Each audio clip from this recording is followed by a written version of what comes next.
Hello and welcome back to Chaos TV's live coverage of the EUS Challenger Series number 5. This is the second best of 3.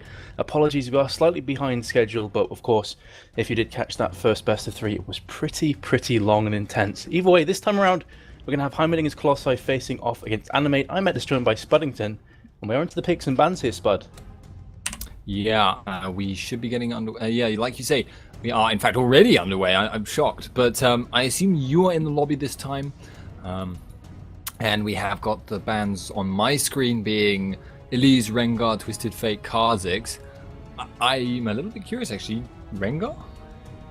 Yeah, I'm trying to think back that we had Visage using Rengar yesterday, if memory serves me correctly, so that would make sense under those circumstances. It played a very strong Rengar at the end. You actually had the Rengar Orianna combo where he would use Thrill of the Hunt, run in there, and the Shockwave would be on top of him while he was invisible.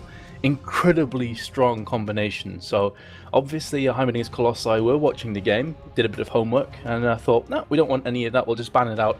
Also, Shen has been taken out, so it's going to be back to that 6th ban for Animate, and they're going to go ahead with Zed. Okay, so I haven't actually seen a lot of Zed since the last patch.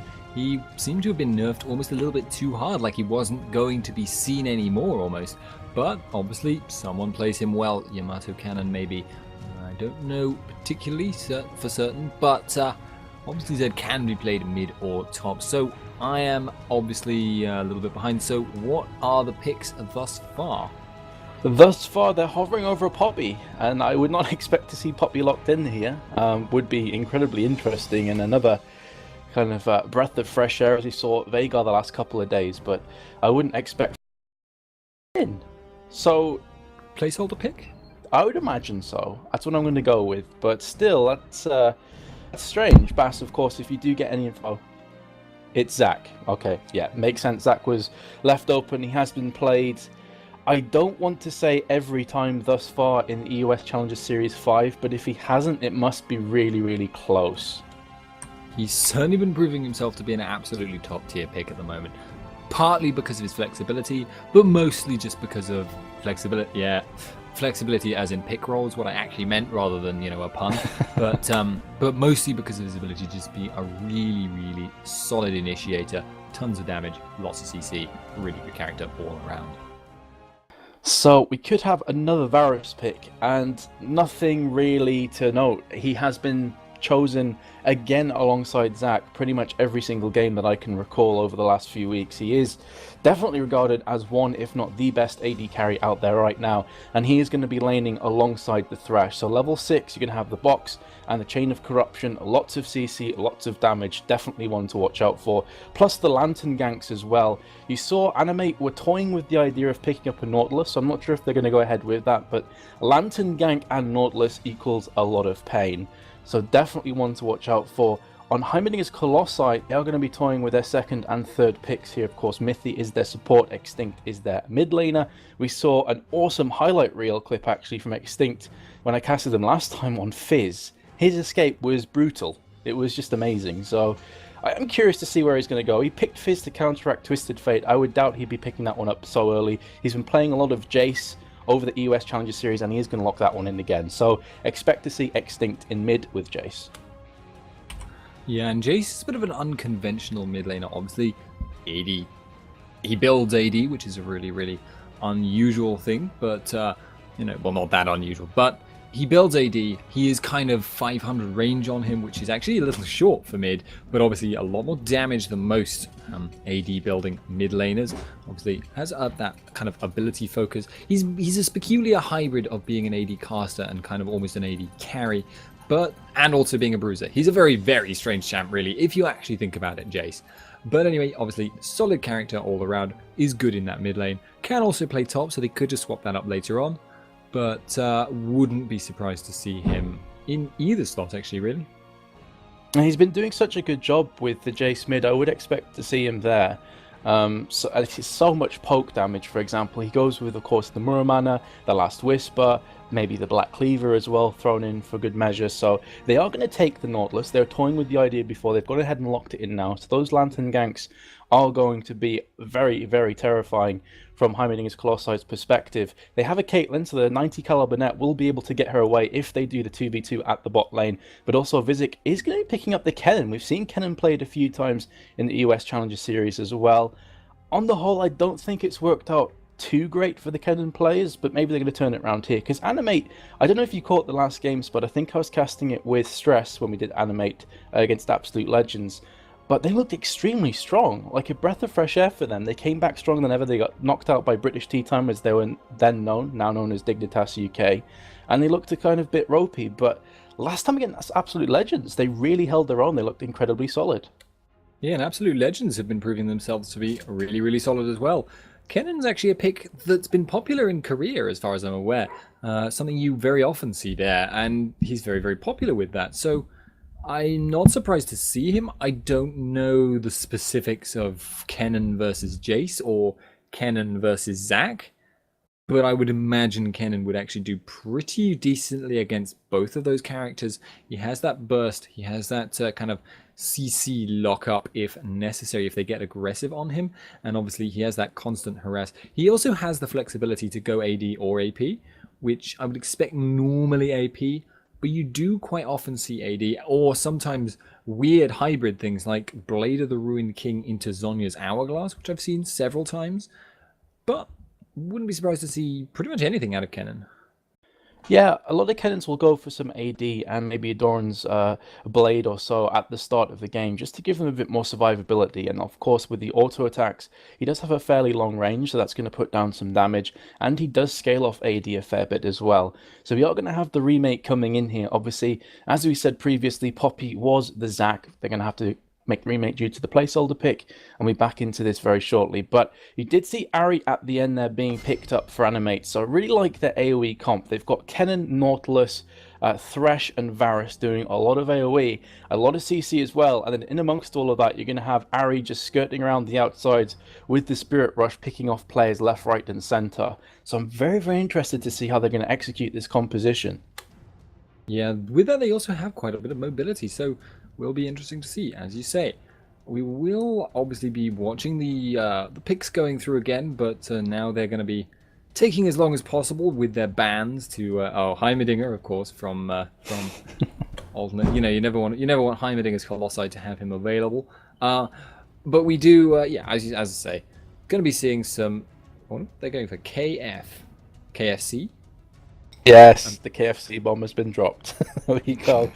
HZM, I'm not sure what that stands for, but KFC, pretty straightforward. You do have the Lulu as well. I didn't mention that before, that it's going to be Lulu Caitlyn, so that is pretty much terrifying, very much a poking lane.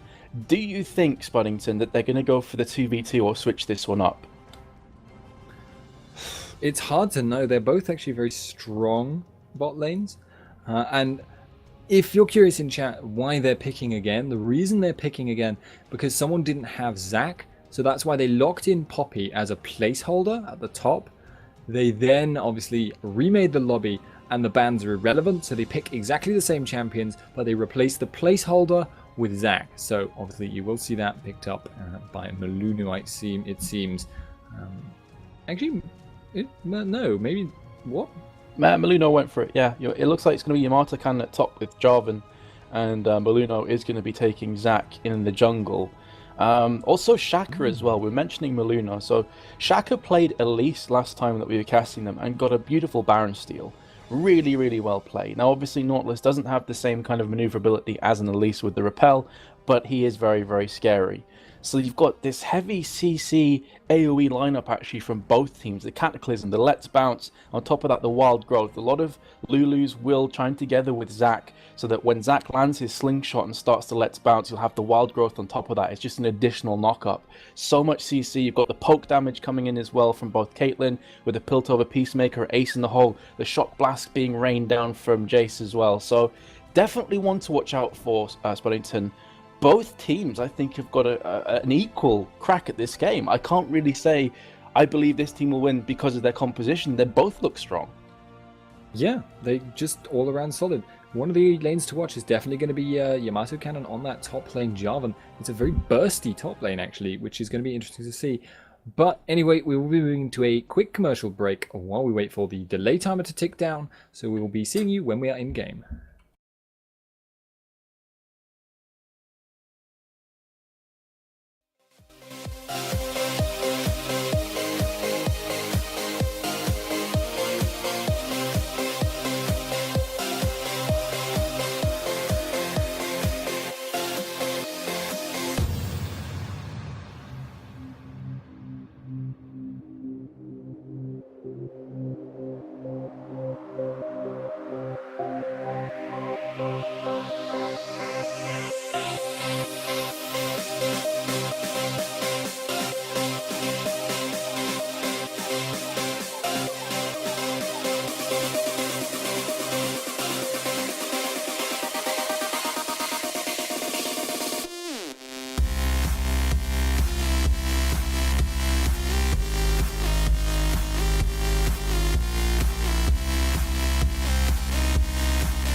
It must be in our minds, minds, minds, minds, minds, minds.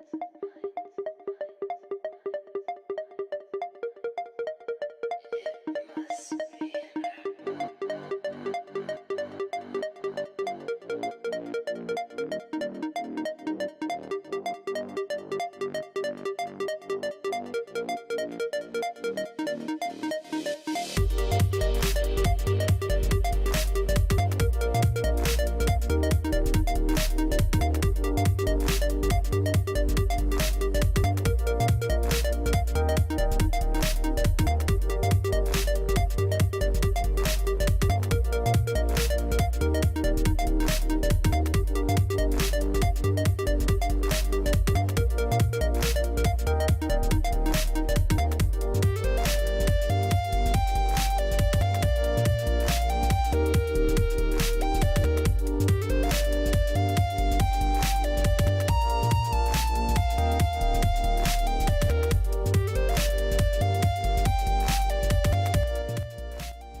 Hello ladies and gents, welcome back.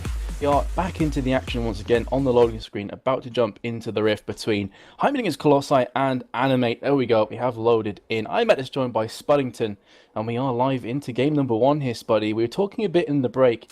You know, the previous best of 3, it's a valid tactic to play quite slow and steady, but Heimerdingers Colossi really only have one kind of mentality, and that is aggression. They like to play super aggressive. Sometimes they do get caught out because they're over aggressive, and it actually works against them. But I'm pretty sure there's going to be a flurry of kills in this game, a lot of action going down. Well, you can just see it in their picks. I mean, the fact they have a Jarvan the fourth top, that alone says aggression, because there is Jarvan the fourth in the top lane. He has an incredibly strong early game. I mean, his damage is just huge off just levels. And if he builds, you know, a Brutalizer, if he starts to build maybe a Black Cleaver, something like that, he will get even stronger with that. But he does tend to have problems with getting later on into the game where his scaling as a top laner just seems to not be so great in duels. He transitions well to team fights, but unless he's snowballed, he's generally going to come out worse in that laning phase. And we are actually seeing some first blood fishing here from Alternates. Going to be having a four-man stack actually in that banana brush there. But they have actually been spotted out. They were seen heading into there from that little tuft of brush. So that's actually going to give Heimerdingers Colossi some freedom actually to just pretty much do what they want in the jungle. Yeah, they are actually walking into the ward here in the bush that not many people do check, so lots of pings are going down.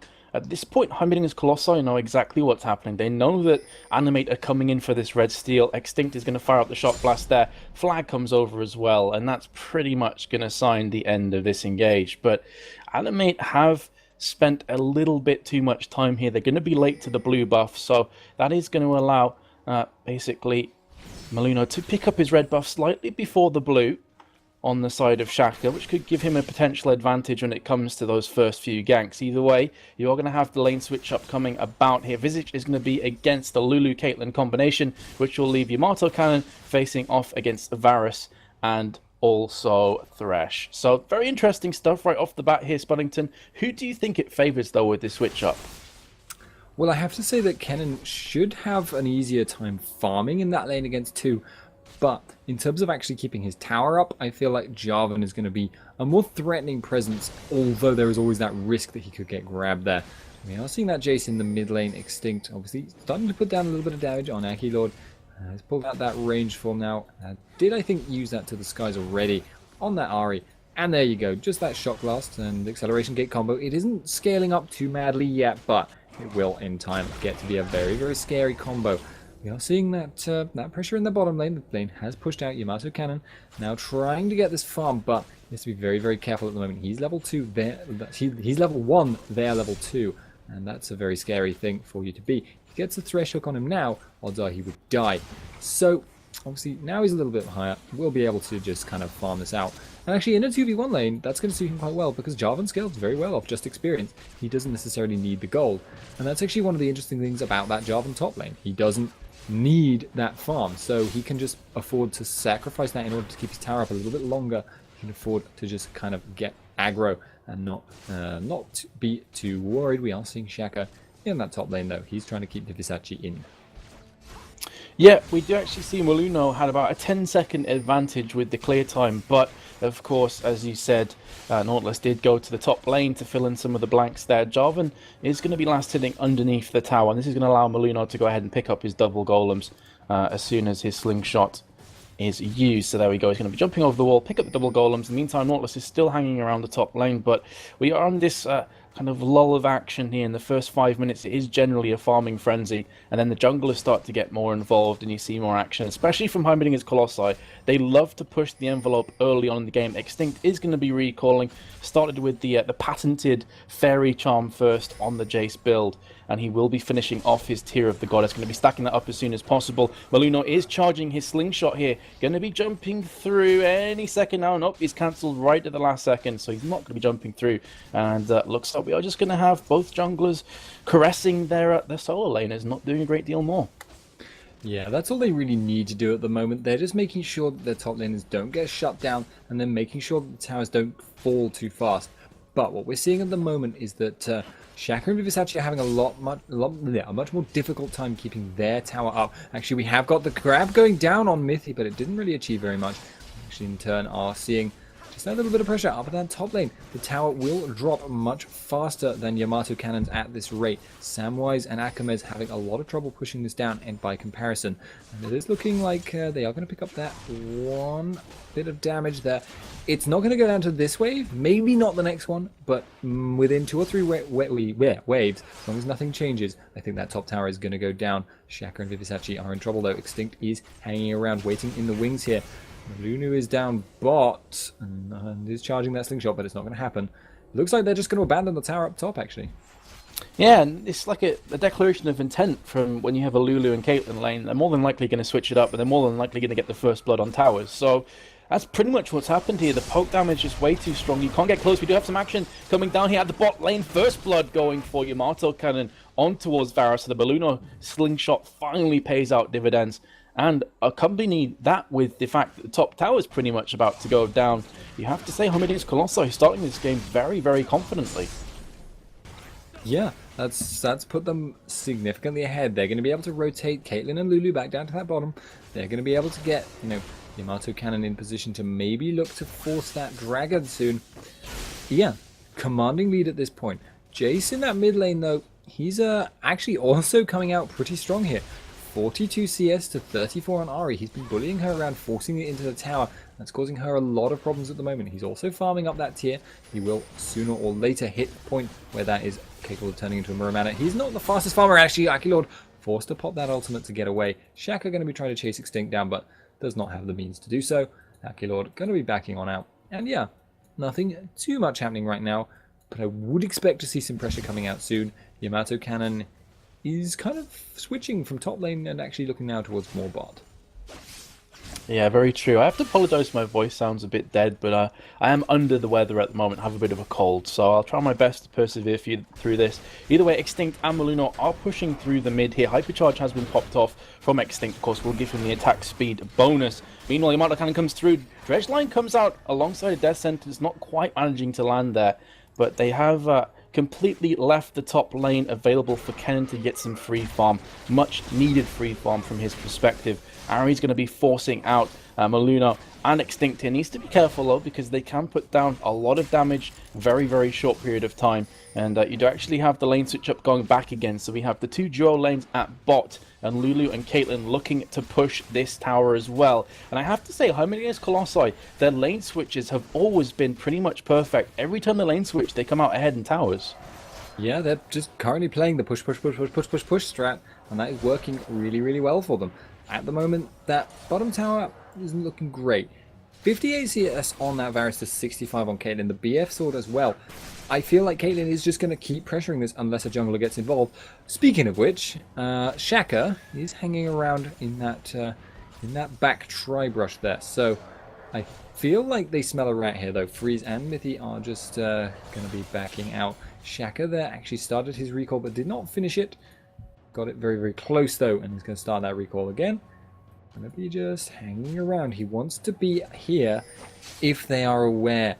But they have that pink ward going down now, and Akam is instantly green wards it there, and now getting aggressive, and that kind of reveals that Nautilus was there. That's going to mean that no one's really going to do anything. Don't know if Shaka is visible recalling there, but possibly not the best place to do so if that's the case. Oh, Jace is already chunking with his shot blast, and he only really has a long sword for his damage. So, of course, he has been maxing shot blast first. Already has 4 points in that, 2 points in hypercharge. So that when he does, he's definitely building towards the long-range Jace rather than the melee Jace. He's going to try and poke out. He's going to try and put as much damage in a short period of time onto the tower as he possibly can. Black Lord is chugging through some health pots previously, in fact the flask, and we'll be going back towards full again. Lulu and Caitlyn are already taking this tower to about a quarter of its HP, so they've been doing a great job of pushing back Samwise and Akamez. The Chain of Corruption does come out, lands on towards Freeze, flashing in the way is Mithy. Very nice support work, and the Wild Growth as well, disrupting the 2 duo bot lane for Animate. Now going to be turning back on towards Samwise again. Pilt of a Peacemaker does land, but that is pretty much going to signify the end. Or is it? Because Molino is charging up. Ace in the Heart has been popped across. Barrier was used there from Samwise, and he escapes with about 20 HP overall. Molino not jumping in at the end there. So, yeah, no kills going down. But with all that pressure being piled on the duo bot lane for Animate, they're going to pick up that second tower. Yeah, and Molino and Shaka, they're just saying, oh, hello.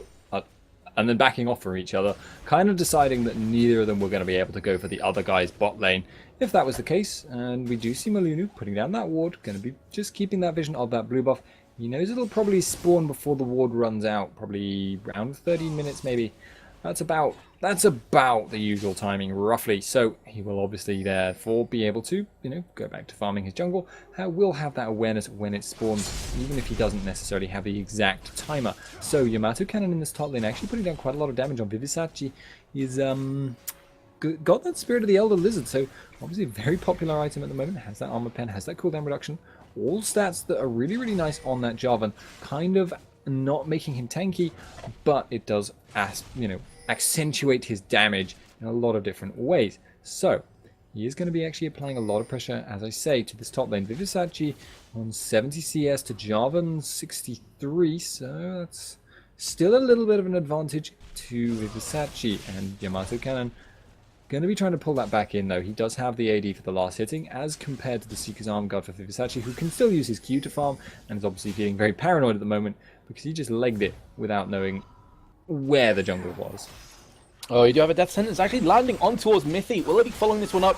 The Hail of Arrows goes down as well. They are hungry for this kill, but here comes Freeze from the side. However, Shaka is from behind. Chain of Corruption has been used again. Depth charge on towards Freeze, forcing the flash, but knocking both of them up there. They're not going to go for the tower dive, though. Not feeling strong enough just yet. And again, this duo bot lane are teasing each other. Ace in the hole has been popped across, just doing a fair amount of burst damage, allowing Maluno to come around from the side. Are they going to try and re-engage this? Maluno thought about the slingshot for a couple seconds, decides not to. Lantern was used as well, but here comes Extinct from the side, popping up the shock blast, doesn't manage to connect, and he's actually looking like he may back off. In fact, you do have the slingshot going in, round the backside from Maluno, and the Zac attack with the Let's Bounce. Box has been put down from Akamez. Here comes Ari from the side, though. This could be a case that they turn this one around pretty nicely, but that's not going to be the case. Jace will take down Nautilus, now chasing after Samwise. Shot blast narrowly missing him beforehand, and that's going to mark the end of this engage with a 1-0. But with all the pressure they put down and taking the jungler as well, they could definitely just turn around here, pick up the tower, or go for the Drake. They pretty much have every opportunity they want. Extinct is thinking about going back in once again. Flay was used from Akamez pushing him back, but they are indeed going to go for this tower. Yeah, and in fact they're going to get that tower and then probably look to go for that dragon as well. There's nothing really to stop them from doing that. There's no real revenge play that Alternate can make, as a result of that. So yeah, why not? Just go for it. Wait, Alternate? My memory is a Goldfish memory, whatever. Freeze and the rest of them are now putting down some damage on that dragon, and actually Akilord not going to get caught out. Malunu did charge the slingshot, but now potentially going to get caught out. Flash from Akamez, doesn't manage to get it. The anchor gets flashed as well. We're just getting quite close here, but it doesn't look like Heimerdingers Colossi are going to be able to contest this dragon. They are still poking around, though, looking to do some damage. We've got the Shock Blast landing. Akilord is still decently low. Most of the cooldowns are available. Chain of Corruption will be up in about 5 seconds, but that fight is not going to happen. Extinct still hanging around, though. He may still look for this. Has landed the burst on Samwise.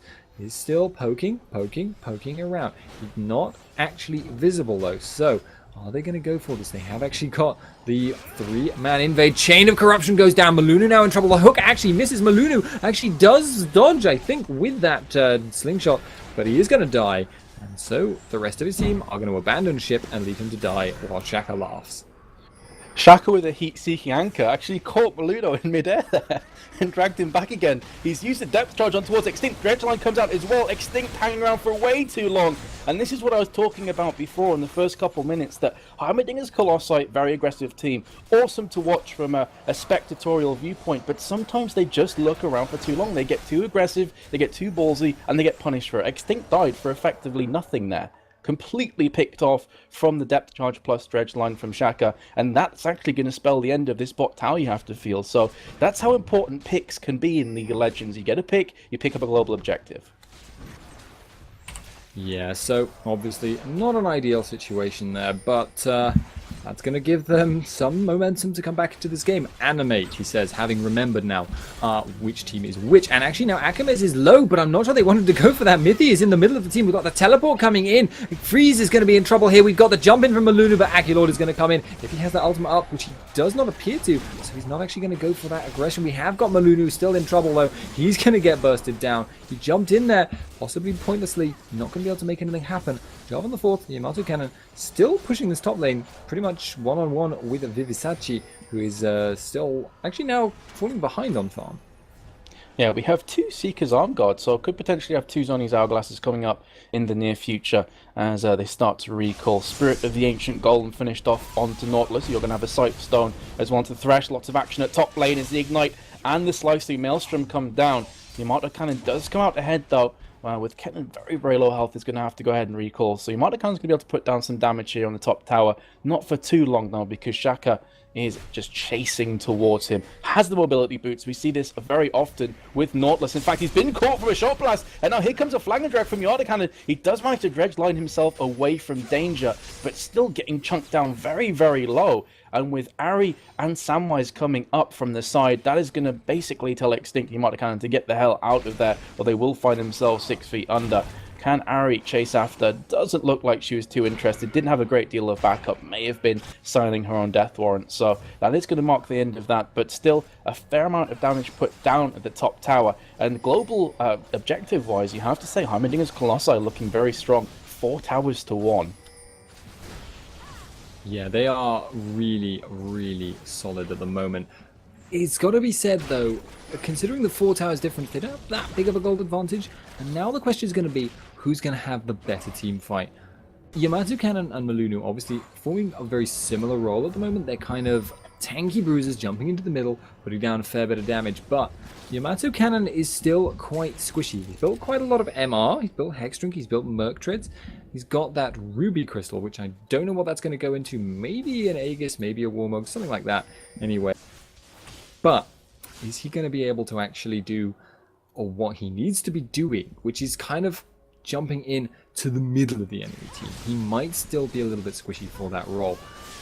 He obviously is going to be doing more damage than your average jungle Jarvan though, so that's going to be scary.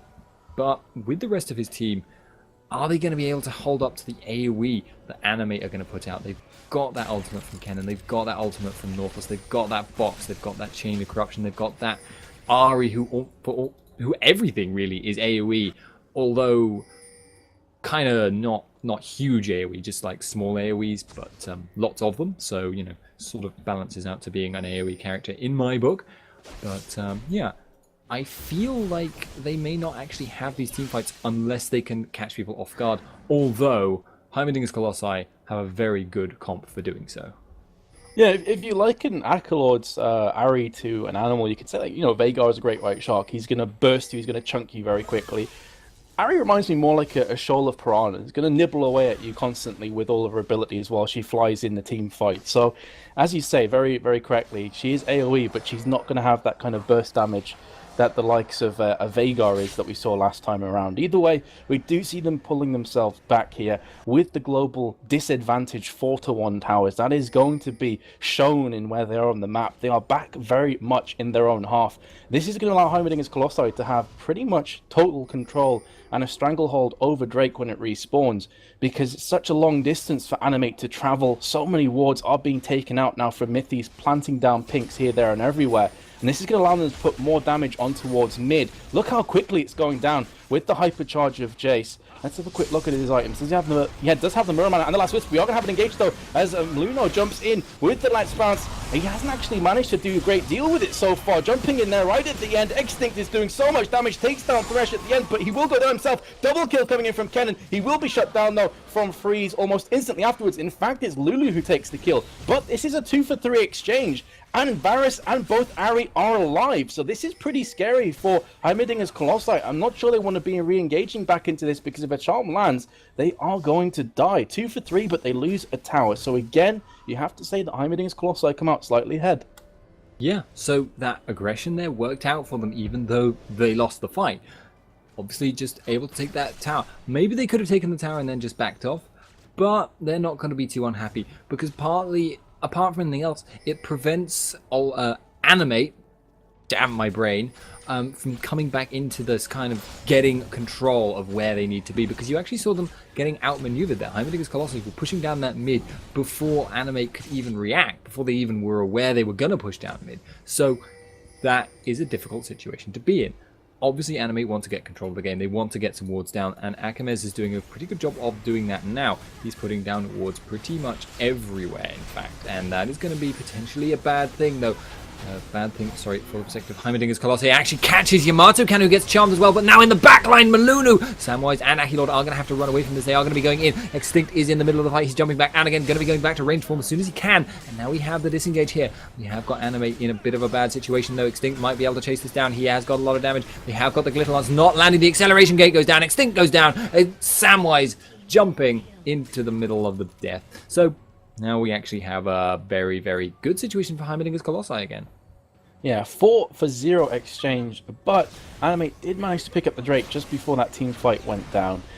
They are still back in their spawn though, and I have to feel that they're waiting with bated breath until some of these Onion Hourglasses are finished off, because it's going to give Kennen a lot more survivability. He's going to be able to just basically jump in the middle of the fray, not care a great deal, pop down his Slicing Maelstrom without any repercussions until he comes out. Same with Ari. She wants to be in people's faces. She wants to be that piranha nibbling away at the enemy team. And without this Onion's Hourglass, she's not able to do a great deal, because as soon as she jumps in, she has this wave of CC AoE in her face. And then if she somehow survives that, you've got all the poke following it. So I have to feel that they're trying to stall off until Azoni's Hourglasses come up here for their 2 AP carries, but it's very difficult because they're being forced back, and all the time that they're back on this side of the map, on pretty much in their base, it allows Heimerdingers Colossi to take more advantage, to basically strangle them out, choke them out, make it as claustrophobic and as miserable as possible, take their buffs whenever they please, take their Wraith Camp, not give them any farm at all. And you can see that Caitlyn, although she has no kills, does have a Bloodthirster and a Last Whisper, which is pretty significant when you compare that Varus just has the Blade of the Ruined King and a pickaxe. Yeah, that's got to be at least 1,000 gold difference between the two of them, and that's purely... Wait, actually no, it's actually because Varus has not spent his gold recently. He can probably pick up his own Last Whisper very shortly, if that's what he chooses to go for here. But I wouldn't be surprised if he didn't. We actually have Extinct putting down some poke, covering Mithy while he clears those wards out. And this is definitely, as you say, an aggressive gameplay by Heimerdingers Colossi. They're taking control wherever they possibly can. We actually have Achilord going in with the ultimate now, going in with the charm, but it misses Freeze and he's not able to get it down. Over Deception goes down, but the Ace in the hole and the Shock Blast was not enough because we had Vivisachi tanking it for them. But now they're going to have to run, and now they're going to have to try and find an opportunity to heal and get those key cooldowns back. That could cost them that mid tower, that could cost them that upper tower. There's a lot of ways that engage there could backfire on them. Yeah, I think the mentality between Animate's players is that Jarvan was top and he doesn't have a teleport, so they were thinking, okay, let's try and capitalize on this and force a 4v5 fight. But the problem was that Ari missed the charm. It was a narrow miss, but it was a miss all the same. Had that landed onto Caitlyn, I believe they would have tried to go full all in, pick up the kill on the AD carry and try and make something happen, but didn't quite land. Either way, you are seeing Heimerdingers Colossi going to be poking. Look at the chunk damage. That's almost half of Samwise's health instantly from one shock blast. So Last Whisper, Brutalizer, and the Murlana from Jace. He's going to be doing the same again. Shaka, who is one of the tankier champions on Animate's team, is so low that he can't afford to be around when this tower falls. And that's the strength of a poke comp. You poke the enemy down, they can't defend, you pick up towers, you rinse and repeat. Yeah, and actually it looks like they're going straight for this Baron now. Mithy does have that Oracle, so they will be able to reveal it when it happens. But Freeze could actually get caught out here. He is actually being knocked up by Baron, and now we have seen Shaka coming in. Red buff is up, so he's actually going to be doing a bit of damage to Shaka before abandoning ship with the rest of his team. The charm misses there. Freeze going to be walking on out with that Whimsy, and it does look like they might look to re-engage, even though they are not on full health right now. Extinct looking for that poke. The damage on Achilord is pretty significant from Ace in the hole, though. It's channeling Sniper there. Shaka actually in a bit of trouble here. He's going to have to flash over that wall. Yamato Cannon with that Whimsy. That Whimsy is actually being used to great effect. You've got to give credit to Mithy here. He's speeding up all the right people, because too many people just save it as just a CC on the enemy, which admittedly it's very strong at. But we actually are now seeing Heimerdingers Colossi going back for the Baron. They know they forced them back with that poke, so they're going to go for it. And it does look like this time they might get it done in time. Freeze is hanging around, and I don't think that's even suspected. We are seeing Akilord teleporting bot. He's going to try and take some towers here. Might even get one, but that's not worth it for a Baron. Not at all. Yeah, I think Akilord realised that the Baron was very much on the cards and just tried to put some pressure down. I mean, teleport is there to be used. Ultimately, that's what summoner spells are there for. So she's going to try and make something happen. It does get the tower very, very low. In fact, it may fall to the minions here. I think it's going to be very close. It survived on 40 hit points. So one more auto attack and that will fall. So nice play from Akilord to try and make something happen. They couldn't contest the Baron. If they'd gone in there, they would have died without any doubts whatsoever. Still, Nozonia's Hourglass has been picked up. Let's have a quick look at the gold. 1,400 for Ari. So still quite a long way behind here.